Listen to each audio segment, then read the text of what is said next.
prenons les anémies graves. Parce que l'anémie, c'est le manque de sang. Comment vous faites avec les drépanocytaires témoins de Jéhovah?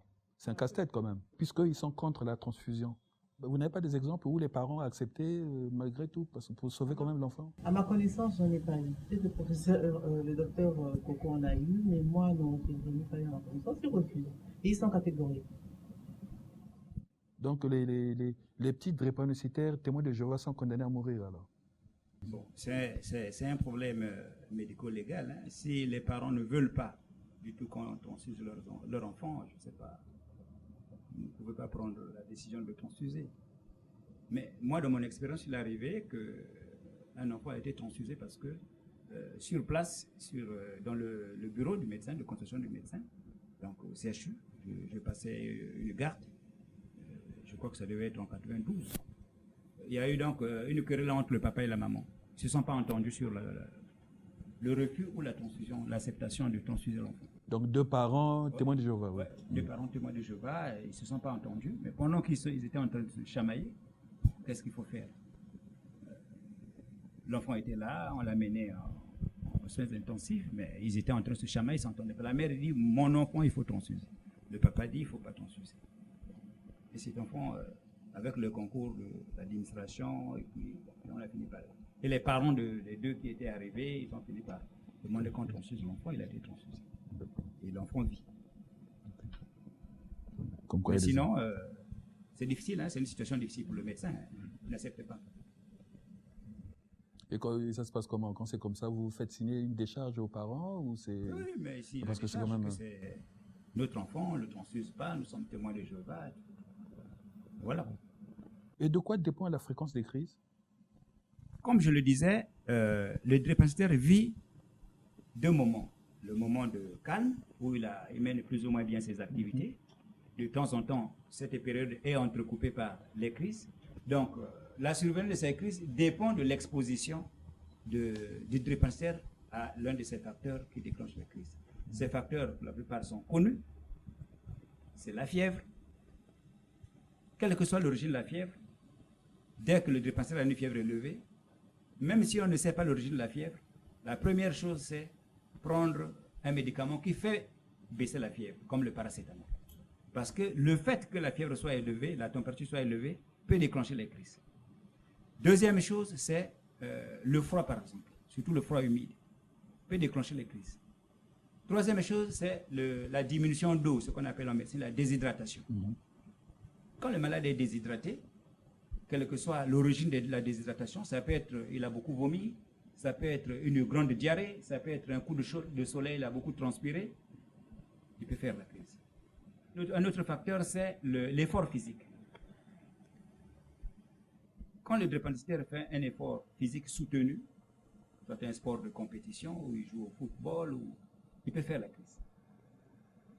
Et encore, il y en a, les crises, les causes, il y en a. Il peut arriver que le drépanocytaire est stressé, surtout devant un cas de stress, il peut faire la crise.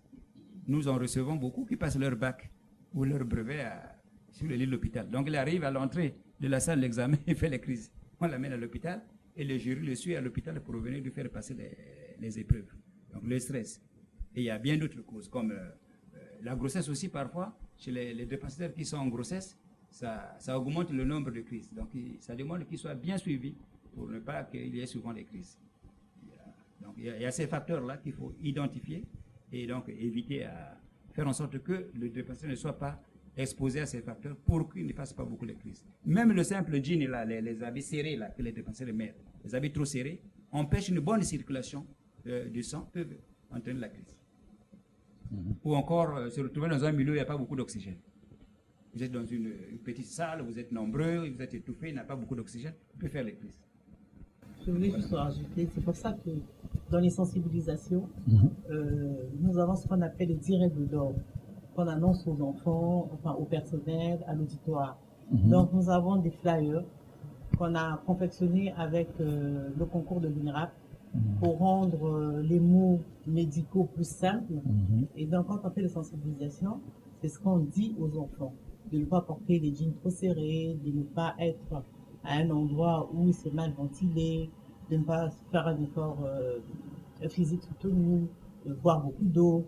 Donc, dans les sensibilisations, c'est un peu ce qu'on introduit, on inculque aux populations et aux enfants.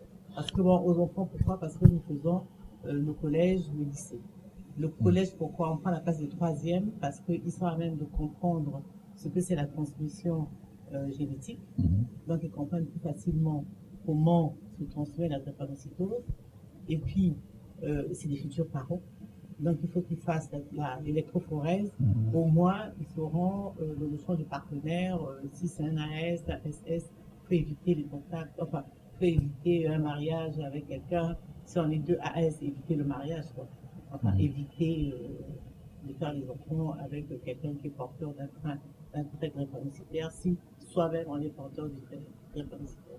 C'est un peu ça que je voulais rajouter. On énonce le direct de l'ordre que tout drépanocytaire doit observer. Dans le cadre de la fondation, vous avez fait de la sensibilisation. En fait, depuis la résolution, la prise de la résolution en décembre 2008, donc à partir de 2009, on a commencé donc la fondation avec le concours du ministère de la Santé. Chaque année, chaque 19 juin, on fait des sensibilisations. On a commencé en 2009 dans les communes de Brazzaville, les 7 communes de Brazzaville. Donc, on allait dans les maisons communes, plusieurs médecins ont s'est déployés. On allait dans les maisons communes et puis on livrait le message. Et puis, l'année d'après, nous sommes... En fait, dans les mairies d'arrondissement. Ouais. Ensuite, on est parti dans les écoles, chez les primaires, pour qu'ils comprennent pourquoi le voisin d'à côté est différent, pourquoi le voisin boit beaucoup d'eau. Et puis pour les professeurs aussi qui n'étaient pas très au fait. Il y en a qui ne savent pas, c'est des pédagogues, mais ils ne savent pas ce que c'est la drépanocytose. Donc dans la salle, il peut avoir un enfant drépanocytaire, il ne sait pas pourquoi l'enfant est faible, il ne sait pas pourquoi il boit de l'eau, il ne sait pas pourquoi l'enfant est fatigué. Donc on livrait ce message-là. On est parti à Pointe-Noire, dans les églises, on est parti dans les lycées, dans les collèges, à Boko, dans les plateaux, et à Dolisie aussi, et puis à l'école de police, bon, pour livrer ce même message, en fait, continuer un peu l'œuvre de Madame la Présidente, mais au niveau des populations. J'ai saisi un mot là, l'électrophorèse, je ne sais pas ce que c'est. C'est quoi l'électrophorèse, docteur? L'électrophorèse, c'est l'examen de sang qui permet d'épicer la drépanocytose. C'est l'électrophorèse tout court. L'électrophorèse, l'hémoglobine. Ah, en oui, fait, on fait une prise de sang qu'on amène au laboratoire là-bas. On va faire cet examen qu'on appelle l'électrophorèse de l'hémoglobine pour savoir si vous êtes drépanocytaire ou pas. D'accord. En plus de le test qu'on peut dire commun, vous avez aussi le test de précipitation, le test Titano qu'on peut faire. Mais, comme le docteur Coco et le docteur Ataoun viennent de dire, l'électrophorèse, c'est plus précis. Et on fait aussi toujours l'électrophorèse, l'isofocalisation, et ça permet de séparer les hémoglobines anormales. Il n'y en a pas que l'hémoglobine S. Il y a plusieurs types d'hémoglobine anormales, le globule C, le globule E, mais qui ne donnent pas la drépanocytose. La drépanocytose, c'est l'hémoglobine S. Mais l'électrophorèse est une technique indiquée justement pour pouvoir séparer. Et on peut faire l'électrophorèse en milieu alcalin avec sur acétate de cellulose, comme on peut faire en milieu acide avec l'agarose. Tout ça, c'est technique. C'est une technique qui permet la séparation des molécules en fonction du point isoélectrique. Qui peut transmettre et qui ne peut pas transmettre entre le AS, le AA, le SS, parce que tout ça aussi c'est entremêlé, parfois les gens ne comprennent pas.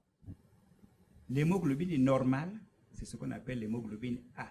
Voilà. Et l'hémoglobine drépanocytaire, c'est ce qu'on appelle l'hémoglobine S.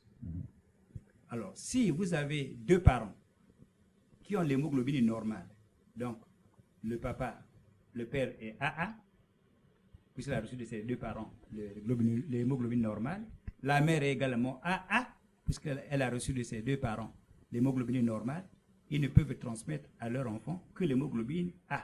Donc l'enfant sera également A, qu'il aura pris de son père, et A, qu'il aura pris de sa mère. Donc il sera un sujet normal. Mais non, si l'un des parents à l'hémoglobine anormale, ou l'hémoglobine S, ou l'hémoglobine drépanocytaire, je dis l'un des parents. Ça peut être les deux. Il peut être AS, ça veut dire qu'il a reçu d'un parent l'hémoglobine anormale S et de l'autre l'hémoglobine normale A. Mais cette personne qui est AS a le risque de transmettre à ses enfants. Tout comme le drépanocytaire lui-même qui a reçu l'hémoglobine S des deux parents qui est SS va transmettre à tous ses enfants. Là, c'est imparable. Là, À tous les enfants, puisqu'il va donner un S à chaque enfant. Absolument. Voilà. En fait, le mariage qu'il faut éviter, l'union qu'il faut éviter, c'est 2 AS. Maintenant, on est là pour expliquer. On n'est pas là pour interdire. On dit aux parents, vous êtes AS, Vous êtes un couple à risque. vous êtes un couple à risque, voilà ce que vous pouvez encourir avec les enfants. Maintenant, c'est à eux de faire le choix. On ne peut pas interdire. Le professeur a un témoignage à faire. Je l'ai dit en tant que sachant, et ça a été pour moi une interpellation intellectuelle, une interpellation morale. Je me disais que la nature allait être indulgente pour moi, puisque probabilité d'avoir AS 75%, probabilité d'avoir SS 25%, je me disais que la nature a été indulgente pour moi, mais malheureusement, ce qui est arrivé est arrivé. J'ai eu un enfant donc drépanocytaire. À 6 mois, il a présenté la crise. Et comme on dit, nous l'avons confié tout de suite. Nous sommes partis voir un pédiatre, justement, pour une prise en charge précoce. Et je peux vous dire que nous avons été satisfaits de cette prise en charge précoce, des traitements précoces et du suivi par les médecins. Ça se passe en quelle année, ça? Ben, ça se passe en 1980. 80. Et cet enfant a présenté beaucoup de crises, c'est vrai, mais jusqu'à l'âge de 15 ans. Après l'âge de 15 ans, il présente moins de crises et je dis mais il fallait beaucoup de vigilance de notre part. Que l'enfant, s'il présente la crise, il faut qu'il ait auprès de lui les médicaments de première nécessité. Les médicaments contre le paludisme, l'acide folique, la viscéralgine, et aussi, comme le docteur Coco l'avait dit tout à l'heure, il faut des moyens pour que l'enfant puisse assumer l'hygiène corporelle, l'hygiène bucco-dentaire et l'hygiène alimentaire. Et cela a nécessité vraiment la vigilance et nous avons été très contents. Il a eu le BPC à 15 ans. Voilà le témoignage que je peux faire. En tout cas, pour un parent de l'enfant drépanocytaire, il faut la disponibilité, il faut la vigilance. Et nous avons donc sur ce plateau Rachel, qui est drépanocytaire. Alors, Rachel, comment se passent vos journées? Je vais d'abord un peu faire l'historique de la maladie. Oui. Bon, les parents me disent que c'est à l'âge de 6 mois que ça a commencé. Donc, un matin, quand... Enfin, la crise, quoi. Oui, oui. La crise. Quand ma mère m'allaitait, et je me suis affaiblie dans ses bras. Et donc, prise de panique, elle m'a conduit à l'hôpital où un diagnostic d'anémie sévère a été posé. Et donc, j'avais bénéficié d'une transfusion en urgence. Au fil des temps, j'ai eu la coloration, les yeux sont devenus jaunes et j'avais très mal aux bras, aux jambes, au dos, parfois même la poitrine et même le ventre. Et donc, à l'âge de 6 ans, les transformations de mon physique ont fait que je sois vraiment marginalisée par les camarades de l'école. Et donc, si bien que aller à l'école pour moi était un vrai parcours du combattant. Oui, oui, oui. vraiment. Mais au début, je ne savais pas pourquoi je faisais autant de crises. Pourquoi, toutefois, je ne passais jamais 2 semaines à la maison. Donc, toutefois, c'était l'hôpital, toutefois. Alors, après, j'ai pris conscience que j'étais malade. Donc, il fallait vraiment